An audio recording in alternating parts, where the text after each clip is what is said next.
नमस्कार, मैं हूं आपके साथ चांदनी धवन और वक्त हो गया है लाख टके की बात का। आपके साथ मैं हूं जीना सिद्दीकी और इस बुलेटिन की शुरुआत करेंगे इस वक्त की एक बड़ी खबर के साथ। एक पति ने अपनी पत्नी और 2 बेटों की हत्या कर दी है। खबर आ रही है पति पर ही इसका आरोप लगा है। इलाके में हड़कंप मच गया है। मानसिक तनाव की वजह से इस वारदात को अंजाम दिया है। शुरुआती इन्वेस्टिगेशन में बात सामने आई है और पति ने वारदात करके भाई को बताया है। कल्याणपुर के डिविनिटी अपार्टमेंट की घटना बताई जा रही है। तो कानपुर में ट्रिपल मर्डर।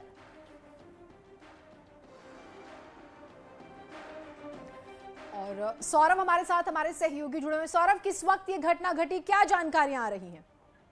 देखिए, ये पूरा मामला कल्याणपुर थाना क्षेत्र के एक हाई प्रोफाइल डिग्निटी अपार्टमेंट का ये हाई प्रोफाइल परिवार था और ये जो डॉक्टर हैं, ये फॉरेंसिक टीम के डॉक्टर थे। तो इन्होंने अपनी पत्नी जो चंद्रप्रभा है और बेटी और बेटा दोनों, इन तीनों की हत्या करके यहाँ से मौके से चले गए और इन्होंने भाई को फोन करके बताया कि ये घटना हो गई है और मैं बहुत डिप्रेशन में था। साथ ही साथ जैसे ही घटना की जानकारी पुलिस को मिली है तो उसके बाद एक के बाद एक पुलिस के सारे अधिकारी मौके पर आ गए। कमिश्नर आए, जो जांच के बाद यहाँ पर एक नोट मिला है जिसमें उन्होंने डिप्रेशन में होने की बात लिखी थी। फिलहाल जो है पुलिस की टीमें आरोपी पति की तलाश कर रही है और मौके पर जो है फॉरेंसिक टीम को बुलाया गया, जांच पड़ताल की जा रही है।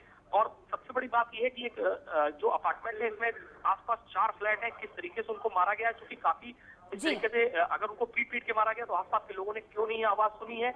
बिल्कुल बगल में लगे हुए फ्लैट्स हैं, आखिर ये लोग कहाँ? बिल्कुल सौरभ, अब ये देखना होगा कि इस पूरे मामले में किस तरीके से जांच की जा रही है और क्या कुछ ये पूरा मामला सामने निकल कर आता है। बहुत शुक्रिया सौरभ इस पूरी जानकारी के लिए।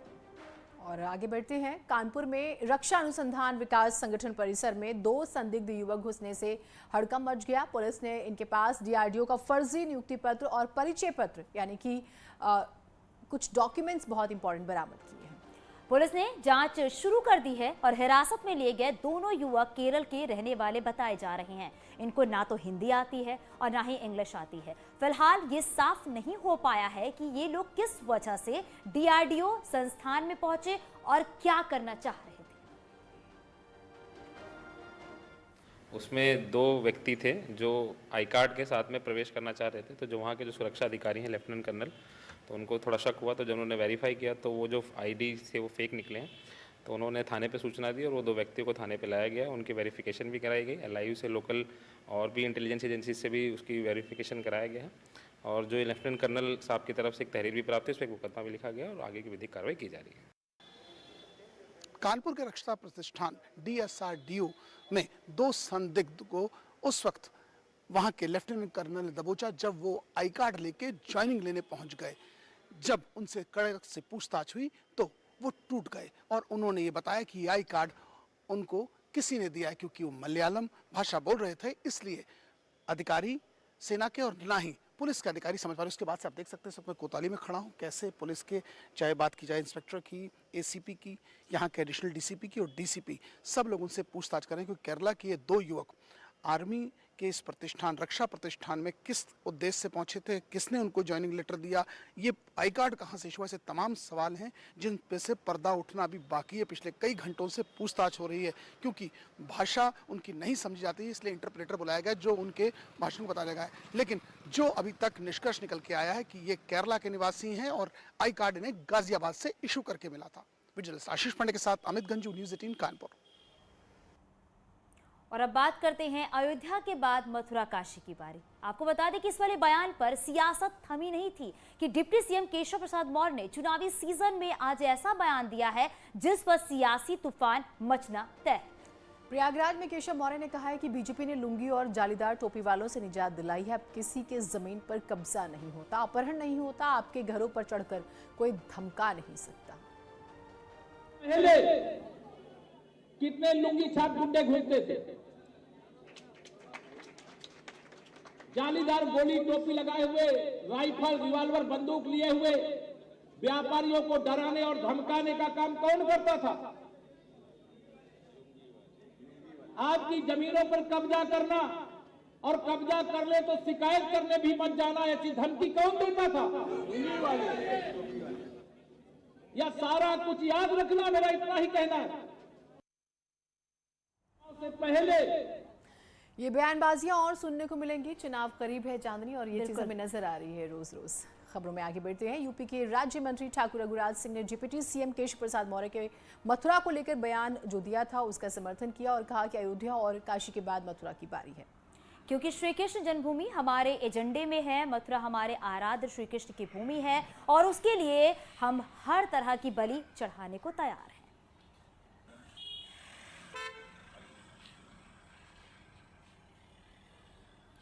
अयोध्या और काशी के बाद मथुरा की बारी है, तो ये तो हमारे एजेंडा में है, इसमें क्या बुराई है। और हमारा हिंदुत्व का देवस्थान है। कृष्ण भगवान हम सबके भगवान थे, और वही एक ऐसे भगवान है जिन्होंने हस्तलिखित गीता बनाई है। तो इसलिए उसी का आधार देश चलता है, उसी के आधार प्रदेश चलता है, उसी के आधार विश्व चल रहा है। इसलिए मथुरा की बारी कोई अतिशयोक्ति थोड़ी है। ठीक है, उन्होंने सही कहा है, बिल्कुल एकदम सही कहा है। मथुरा में हिंदुत्व का देवस्थान है, हिंदुओं के आराध्य देव हैं भगवान कृष्ण, इसलिए कोई भी बलि चढ़ानी पड़े हम बलि चढ़ाने को भी तैयार रहते हैं। तो मथुरा की बारी है, इसको लेकर लगातार सियासत जो है वो भी देखने को मिल रही है, और इसमें डिप्टी सीएम ने क्या कुछ कहा ये भी आपको बता देते हैं कि डिप्टी सीएम केशव प्रसाद मौर्य के अब की बारी मथुरा की वाले बयान पर कांग्रेस नेता नसीमुद्दीन सिद्दीकी ने कहा है कि केशव मौर्य और उनकी पार्टी धर्म और जाति की राजनीति करती है। कांग्रेसी पहले इंसान बाद में हिंदू और मुसलमान है। प्रेस कॉन्फ्रेंस के दौरान नसीमुद्दीन सिद्दीकी ने गणेश वंदना भी सुनाई। देखिए साहब, हम सबकी इज्जत करते हैं। क्यों? जहां एक तरफ हम ये कहते हैं कोई काम शुरू करते हैं तो कहते हैं आऊज़ु बिल्लाहि मिनश शैतानिर रजीम बिस्मिल्लाहिर रहमानिर रहीम, तो दूसरी तरफ श्री गणेश किया जाता है, यानी गणेश वंदना। गणेश वंदना क्या है? गजाननम भूत गणाति सेवितम कपित जम्बू फलचारु बच्चड़म उमा सुतम शोक विनाश कार्यक्रम नमामि विघ्नेश्वर पाद पंकजम। कहाँ से बात कर रहे भाई? ये भाजपा और केशव मौर्य जी कहाँ से आप बात कर रहे भाई? हम सबका सम्मान करते हैं।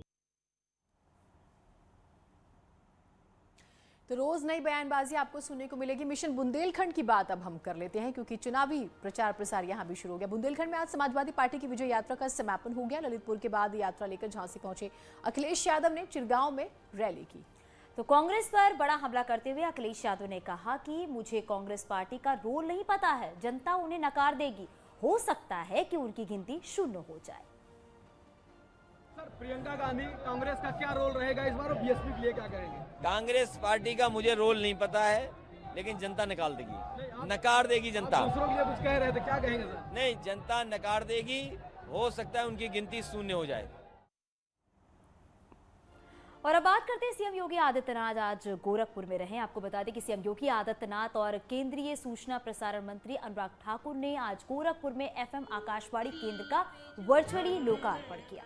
इस दौरान सीएम योगी ने विपक्ष पर जमकर हमला बोला और कहा कि पहले की सरकारों में लोगों को योजनाओं का लाभ नहीं मिलता था, लेकिन बीजेपी की सरकार में बिना भेदभाव सभी लोगों को योजनाओं का लाभ मिल रहा है।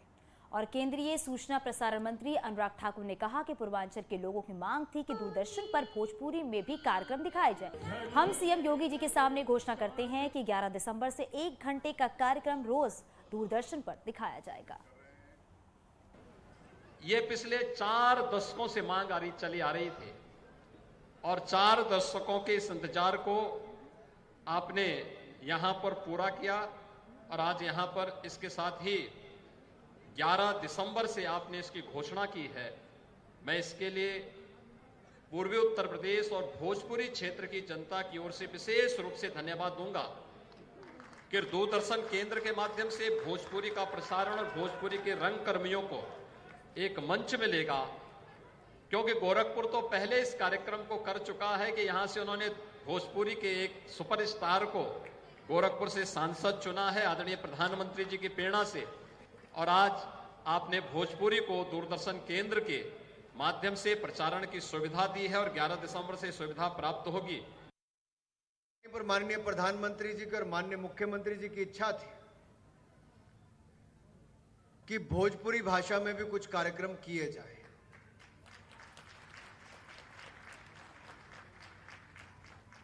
ये जितनी कर ताली बजी, इस हिसाब से तो आधे घंटे का कार्यक्रम ही बन पाएगा।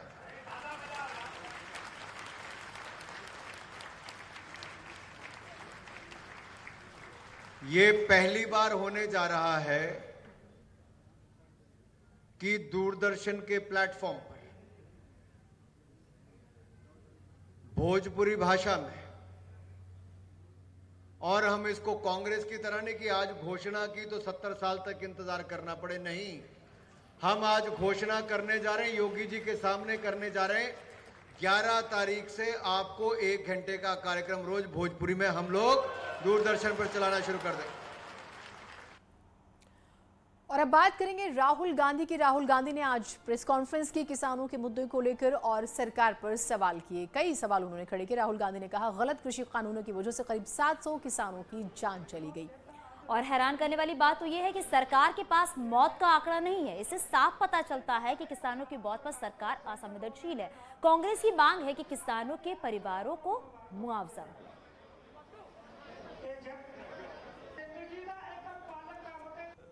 हिंदुस्तान की सरकार के पास किसानों का कोई रिकॉर्ड नहीं है।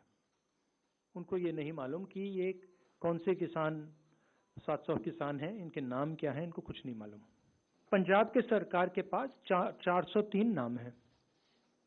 उनको हमने 5 लाख रुपए का कॉम्पनसेशन दिया है। और 152 लोगों को हमने नौकरी दी है और बाकी लोगों को भी हम नौकरी देने वाले हैं। नाम, एड्रेस, फोन नंबर। हाँ, तो ये तो लिस्ट है। सरकार यहाँ कह रही है कि हमारे पास लिस्ट नहीं है, तो ये हमने लिस्ट उनको पकड़ा दी कि लीजिए 500 नाम है। बाकी जो बचे हैं वो पब्लिक रिकॉर्ड से हमारे पास है, उसको वेरीफाई करके 700 लोगों को ये कॉम्पनसेशन दे दें। और आगे बढ़ते बात करते उन्नाव के सफीपुर में बीएसपी महासचिव सतीश चंद्र मिश्रा ने कार्यकर्ताओं को यहां पर संबोधित किया और सतीश चंद्र मिश्रा ने कार्यकर्ताओं को जीत का मंत्र भी दिया है। 2007 में बीएसपी सरकार में किए गए विकास कार्यों को घर घर तक पहुंचाने की बात कही। प्रदेश ऐसे माहौल में पहुंच गया है जहां आतंक और भय है। कोई भी प्रदेशवासी सुकून से नहीं रह पा रहा, ये उन्होंने आरोप लगाया। एक ऐसे माहौल से गुजर रहा है जहां पर पूरा एक आतंक, भय और ऐसा वातावरण। कोई भी व्यक्ति उत्तर प्रदेश में किसी को भी ले लीजिए, किसी वर्ग को ले लीजिए, किसी जात को, किसी धर्म को ले लीजिए, कोई भी व्यक्ति जो है इस समय सुकून से घर पे नहीं बैठ पा रहा, न बाहर निकल पा रहा। सब लोग एक दहशत की जिंदगी जी रहे हैं। जिस तरीके से उत्तर प्रदेश में चारों तरफ एक हत्याएं हो रही हैं, बलात्कार हो रहे हैं लोगों के, और उसके बाद जब कोई शिकायत करने जाता है थाने में, तो जो शिकायत करता है उसी को थाने में बंद कर दिया जाता है। और यहाँ रुकिए एक छोटा सा ब्रेक के लिए।